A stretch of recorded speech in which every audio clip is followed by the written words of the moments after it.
Hello everyone, I am Sakshi Soni from class 10 and today I am going to share about the yesterday's topic that I have taken in the kids book club meeting and that is about passion. So passion क्या होता है? Passion basically एक ऐसा task होता है जिसको आप पसंद भी करते हैं और आप उसमें एक्सपर्ट भी होते हैं। अब पैशन ढूंढना बहुत ही ज़्यादा इम्पॉर्टेंट भी होता है क्योंकि जिसको भी अपना पैशन मिल जाता है समझ लीजिए उसको उसका गोल मिल जाता है। तो अब मैं आपको सबसे पहले एक बहुत ही इम्पॉर्टेंट थिंग के बारे में बताना चाहूँगी दैट इज़ इकिगाई। तो इसको मैं एक स्टोरी से समझाना चाहूँगी। एक लेडी रहती है, वो बहुत बीमार होती है और हॉस्पिटल के बेड पर लेटी रहती है, कोमा में चली जाती है। तो उसको एक ड्रीम आता है कि मतलब वो गॉड इससे कुछ क्वेश्चंस पूछ रहे हैं और उससे पहला सवाल पूछा जाता है कि तुम कौन हो। तो वो कहती है कि मैं मिस्टर शर्मा की वाइफ़ हूँ। तो वो कहते हैं कि नहीं, मैंने नहीं पूछा कि तुम किसकी वाइफ़ हो, तुम बताओ कि तुम कौन हो। तो वो फिर से ये बोलती है कि मैं 4 बच्चों की माँ हूँ। तो वो कहते हैं कि नहीं, मैंने नहीं पूछा तुम कितने बच्चों की माँ हो, मैंने तुमसे पूछा कि तुम कौन हो। और फिर उसके बाद वो फिर से जवाब देती है और कहती है कि मैं एक टीचर हूँ। तो उसने मतलब उन्होंने फिर से कहा कि भाई मैंने नहीं पूछा कि तुम कौन सा काम करती हो, मैंने पूछा कि तुम कौन हो। अब इस पर वो बहुत ही ज़्यादा सोचने लगी। उसने अपने धर्म के बारे में बताया, कास्ट के बारे में बताया, सब कुछ बताया, अपना पूरा फैमिली के बारे में बताया, सब कुछ गिना दिया। फिर लास्ट में उसने कहा कि मैं वो हूँ जो अपने फैमिली की बहुत केयर करती है, जो अपने बच्चों को शिक्षा देती है और उनके माइंडसेट को बनाती है ताकि वो आगे चल के सक्सेस अचीव कर लें। और उसके इस जवाब को एक्सेप्ट कर लिया गया। और ये जो कहानी थी, ये जापान की एक आइलैंड की कहानी थी। ये कहानी जब लोगों को सुनाई गई, लोगों ने जब ये कहानी सुनी तो उनको लगा कि बहुत ज़रूरी है अपना इकिगाई ढूंढना। अब आपको बताऊंगी कि इकिगाई क्या होता है। इकिगाई होता है purpose for being, reason for being, यानी कि जीने के लिए वजह। Like you are come in this world for some reason. तो आपके पास कोई एक ऐसा रीज़न होना चाहिए जिसके लिए आप अपना सब कुछ कुर्बान कर दें। तो यही होता है इकिगाई और इकिगाई से बिल्कुल इंटरकनेक्टेड है आपका पैशन। अब आपको बताऊंगी कि पैशन कैसे ढूंढते हैं।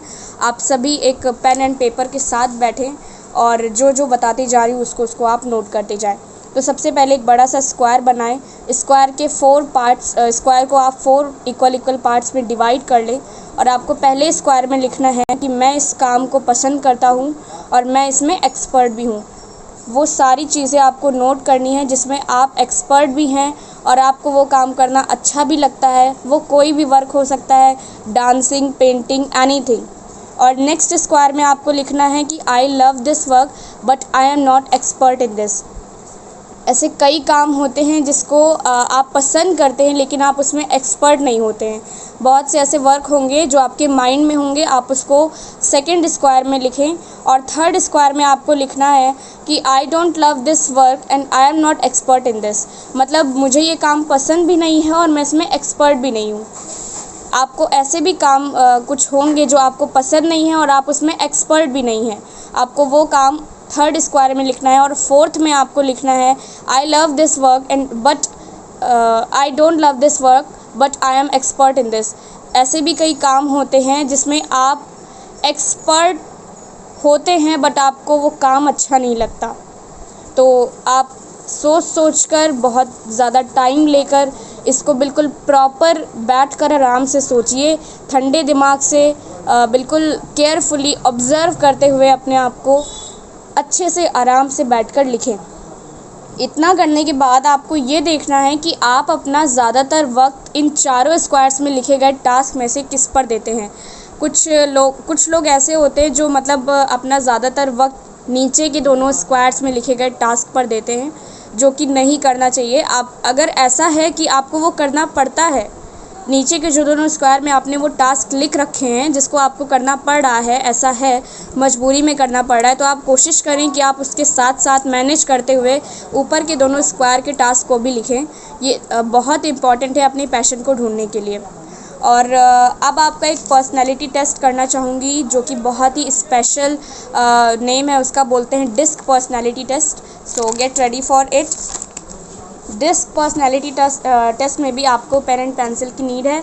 आप लिखते जाएं देखिए, दो तरह के लोग होते हैं, एक होते आउट गोइंग और एक होते हैं रिजर्व्ड। सो आउट गोइंग वो होते हैं जिनको बाहर जाना बहुत पसंद है, लोगों से मिलना बहुत पसंद है, ऐसे लोग होते हैं।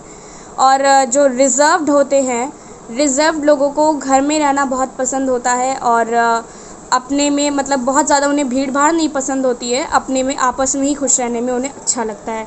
तो आप जिस टाइप के हैं आप तुरंत उसको नोट करें कि मैं रिज़र्व्ड हूँ या फिर मैं आउट गोइंग हूँ। अपने आप से चीट ना करें, अपने आप को सच बताएं। और नेक्स्ट है people oriented and task oriented. So कुछ लोग पीपल ओरिएंटेड होते हैं, कुछ लोग टास्क ओरिएंटेड होते हैं। जैसे अगर एक एग्जांपल लें तो एक बॉस ऐसा होता है जो ये सोचता रहता है कि पता नहीं मेरे एम्प्लॉयज़ अच्छे से काम कर रहे हैं या नहीं, उनको सब कुछ टाइम पर मिल रहा है या नहीं। तो ये सब पीपल ओरिएंटेड होते हैं। और टास्क ओरिएंटेड में पता नहीं मेरे एम्प्लॉयज़ कैसा काम कर रहे हैं, मेरा काम सही से हो रहा है या नहीं, काम प्रॉपर कंप्लीट हो रहा है या नहीं। तो ऐसे लोग होते हैं टास्क ओरिएंटेड। यानी पीपल ओरिएंटेड जो लोगों को खुश करने में लगे रहें या लोगों के बारे में ज़्यादा सोचें, और टास्क ओरिएंटेड जो अपने काम को लेकर बहुत ज़्यादा फोकस रहें। अब आपने नोट कर लिया होगा कि आप रिजर्व्ड हैं, आउटगोइंग, पीपल ओरिएंटेड हैं या टास्क ओरिएंटेड। अब यहाँ से आपका टेस्ट स्टार्ट होता है। सो डिस्क में डी फॉर डोमिनेटिंग। और अगर आप आउटगोइंग और टास्क ओरिएंटेड हैं तो यानी कि आप डोमिनेटिंग वाली कैटेगरी में आएंगे। जो डोमिनेटिंग वाले होते हैं वो अपना काम टाइम पर बहुत ज़्यादा करते हैं, मतलब उनको टाइम की बहुत ज़्यादा परवाह रहती है, फोकस्ड रहते हैं वो। और नेक्स्ट है, अगर आप आउटगोइंग हैं और पीपल ओरिएंटेड हैं तो आप इंस्पायरिंग वाली कैटेगरी में आते हैं। और इंस्पायरिंग में वो लोग होते हैं जो लोगों को इंस्पायर करते हैं, और ये बहुत ज़्यादा टॉकटेटिव होते हैं, मतलब इनको बात करना बहुत पसंद होता है, ये आइडियाज़ पर बहुत ज़्यादा डिस्कस करते हैं। और नेक्स्ट है, अगर आप आउटगोइंग हैं और पीपल ओरिएंटेड हैं, अगर आप रिजर्व्ड हैं एंड पीपल ओरिएंटेड हैं तो आप सपोर्टिव में आते हैं। सपोर्टिंग में वो लोग हैं जो सबको साथ में लेकर चलते हैं, और ये बहुत ही ज़्यादा हम्बल होते हैं, सेंसिटिव होते हैं। और नेक्स्ट है कि अगर आप रिजर्व्ड हैं और टास्क ओरिएंटेड हैं तो आप कॉशियस वाली कैटेगरी में आते हैं। कॉशियस में वो लोग हैं जो बहुत ही सावधान रहते हैं और ये अपना काम बहुत ही फोकस के साथ करते हैं, मतलब इनको कुछ भी मिस्टेक पसंद नहीं होती है। ये चाहते हैं कि मेरे काम में कोई मिस्टेक ना हो, सब कुछ बहुत ही प्रॉपर हो। तो ये था एक छोटा सा डिस्क पर्सनालिटी टेस्ट जिससे आप पता कर सकते हैं कि आप किस टाइप के हैं। इस टेस्ट का ऐसा कोई मकसद नहीं है कि आपको किसी कैटेगरी में रखा जाए। इसमें मेन ये फोकस किया गया है कि आप अपने आप को जान लें अच्छे से। पैशन ढूंढने के लिए सबसे इम्पॉर्टेंट थिंग यही होती है कि आपको खुद को जानना होता है। अगर आप खुद को जान जाएंगे तो पैशन ढूंढना आसान हो जाएगा। इसीलिए ये टेस्ट करवाया गया और आई होप कि आपको अपना आंसर मिल गया होगा। आप अपने आप को किसी भी एक कैटेगरी में देखिए कि आप किस में आते हैं और अपने आप को बिल्कुल सच बताएं कि आप इस कैटेगरी में आते हैं और उसके अकॉर्डिंग आप अपने काम पर फोकस करें। अब आपको जो मैंने दोनों स्क्वायर्स ऊपर के कहा था कि आप उसमें से कोई भी काम कर सकते हैं, तो ये भी एक अच्छा तरीका है कि आप 5 या 10 ऐसे काम लिख लें जो आपको बहुत ही अट्रैक्ट करते, बहुत पसंद हैं, या आपको नहीं आता वो करना पर आप चाहते हैं उसको करना है मुझे। तो आप गूगल पर सर्च कर सकते हैं कि which website allow to do this, मतलब डैश में आप वो टास्क लिखें from home.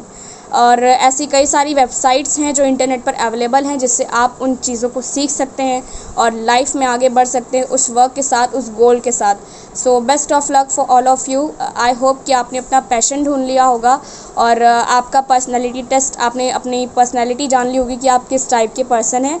And thank you very much for watching my video. Thank you.